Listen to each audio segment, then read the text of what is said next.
खबरों के निष्पक्ष विश्लेषण के लिए सब्सक्राइब करें Jantantra TV and press the bell icon. Never miss any update.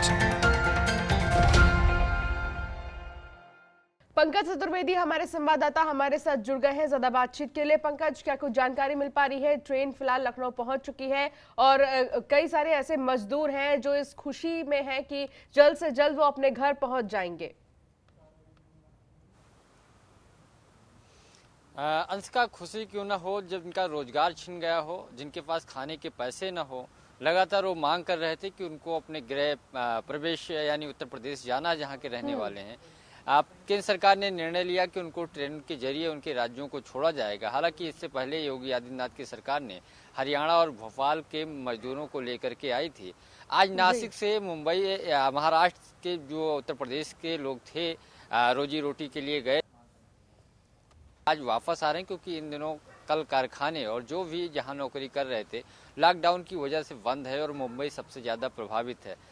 Nashik से जो चली ट्रेन सुबह 6 बजे लखनऊ के चारबाग स्टेशन पर पहुंची है, जहां पहले से ही रेल प्रशासन, जिला प्रशासन और पुलिस प्रशासन ने मिल करके पूरी व्यवस्था की थी। परिवहन निगम के एमडी राजशेखर ने परिवहन को लेकर के सभी व्यवस्थाएं की थी। चूंकि जब नासिक से ट्रेन चली थी तो वहां पे जब रजिस्ट्रेशन हुआ था किसको कहां जाना है, उसी के आधार पे यहां बसों की व्यवस्था की गई थी। 31 बसों से व्यवस्था करने के बाद जब ट्रेन रुकी, उस पे एक एक डिब्बे में जो बोगी थी उसको खोलने के बाद उनमें जो है जितने लोग थे प्रत्येक बोगी के हिसाब से उनकी थर्मल स्क्रीनिंग की गई, जांच की गई और उनको खाने के लिए एक पैकेट दिया गया लंच के लिए। अब उनको परिवहन निगम की बसों से गोंडा से संत कबीर नगर, बहराइच, श्रावस्ती के लिए धीरे धीरे रवाना किया जा रहा है। तो ये पहली ट्रेन उत्तर प्रदेश में आई है। इससे पहले हालांकि बसों से मजदूर हरियाणा और एमपी से आए थे, लेकिन आज उनके चेहरे पे खुशी साफ झलक दिख रही है। हालांकि अभी घर नहीं पहुंचे हैं, लेकिन वो प्रदेश पहुंच गए हैं, लखनऊ पहुंच गए हैं और अब थोड़ी देर के बाद वो अपने घर में होंगे। 1 महीने से ज़्यादा लॉकडाउन का समय हो गया है, तब से वो लोग घर आने के लिए परेशान हैं और ऐसी स्थिति में अब थोड़ी देर के बाद वो घर अपने पहुंचेंगे। उनके चेहरे की जो खुशी है वो साफ झलक रही है। सरकार का भी धन्यवाद कर रहे हैं, सरकार के सहयोग के लिए, और रास्ते में व्यवस्था उनके लिए खाने पीने की भी की गई थी। तो फिलहाल परिवहन निगम की बसों से उनको गृह जनपद, उनके घरों के लिए परिवहन निगम की बसों से सरकार रवाना कर रही है। पंकज, ये तो बिल्कुल सही बात है कि लगातार सरकार अपनी तरफ से कोशिश कर रही है कि जो मजदूर हैं उनकी परेशानी को खत्म किया जाए, लेकिन सवाल ये है कि इतनी संख्या में मजदूर उत्तर प्रदेश पहुंच रहे हैं। महाराष्ट्र में ही अभी हम जिस तरीके से बात कर रहे थे कि सबसे ज्यादा आंकड़े वहां पर सामने निकल कर आए, सबसे ज्यादा मरीज वहां से निकल कर आए हैं, तो जो मरीज नासिक से लखनऊ अभी पहुंचे हैं उनके लिए क्वारंटीन सेंटर की क्या व्यवस्था की गई है? अगर कोई ऐसा मरीज कुछ भी पाया जाता है, कुछ सिम्टम्स अगर उसमें पाए जाते हैं कोरोना के, तो क्या उतने पर्याप्त क्वारंटीन सेंटर्स बनाए गए हैं? देखिए, 2 चीजें। जो मुंबई से नासिक से जो ट्रेन चली, जो मजदूर आए उनके नाम, मोबाइल नंबर और कहाँ के रहने वाले हैं ये रजिस्ट्रेशन में किया गया। वहाँ भी थर्मल स्क्रीनिंग के बाद उनको ट्रेन से रवाना किया गया और जब चारबाग पहुंचे तो फिर से एक बार उसी चिकित्सा सुविधाओं से उनको गुजरना पड़ा। जिसको सिम्टम या ऐसे कोई लक्षण नजर आएंगे वो खास करके जिला प्रशासन और स्वास्थ्य महकमा उनके इलाज के लिए रोक सकता है। क्वारंटीन जो हॉस्पिटल बनाए गए हैं जो कोरोना से संक्रमित, वहाँ इलाज के लिए भेजा जा सकता है। लेकिन जिनके लक्षण या ऐसी चीजें नहीं दिख रही हैं, वहाँ प्रदेश सरकार ने, हालांकि कल तक 50,000 तक के आंकड़े थे क्वारंटाइन सेंटर में रुके हुए थे उत्तर प्रदेश के विभिन्न जिलों में, जिसमें 15,000 से ज्यादा मजदूर थे जो हरियाणा और भोपाल से आए थे।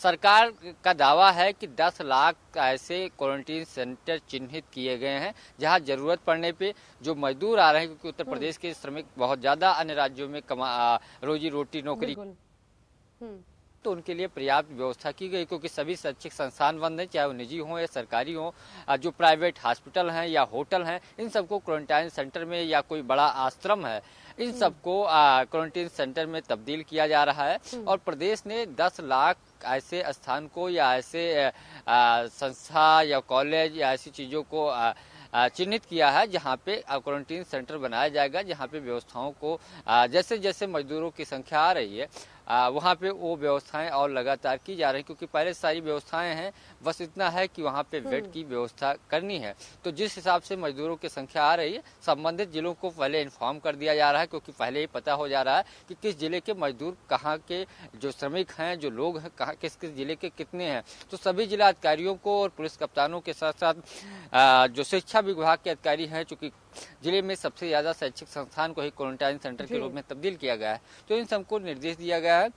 और यूपी सरकार ने 10 लाख ऐसी व्यवस्थाएं की हैं, जबकि 200 से ज़्यादा करोड़ राहत आयुक्त, जब कल संजय गोयल से मेरी बात हुई थी तो जिलाधिकारी हर जिलाधिकारी के खाते में राहत के तौर पे उत्तर प्रदेश में 200 से ज़्यादा करोड़ रुपए आवंटित किए गए। किसी प्रकार की कोई दिक्कत न हो, किचन कम्युनिटी की भी व्यवस्था की गई, खाने पीने की। तो ये सब व्यवस्थाएं सरकार की तरफ से की गई हैं। राहत आयुक्त संजय गोयल ने एक कंट्रोल रूम राहत राजस्व विभाग का बना हुआ, जहाँ पूरे प्रदेश की मॉनिटरिंग हो रही है और कहाँ के मजदूर कहाँ जाएंगे, कहाँ फंसे हैं, कैसे उनकी व्यवस्था होगी, कितने आए हैं, कितने क्वारंटाइन सेंटर को अलर्ट पे रखा गया है जिसको तब्दील किया जा सकता है। तो व्यवस्थाएं सरकार ने पूरी रखी है, सरकार की ये दावा है। लेकिन अब राहत को लेकर भी होगा कि उत्तर प्रदेश में कहाँ-कहाँ राहत की खबरें सामने आ रही हैं।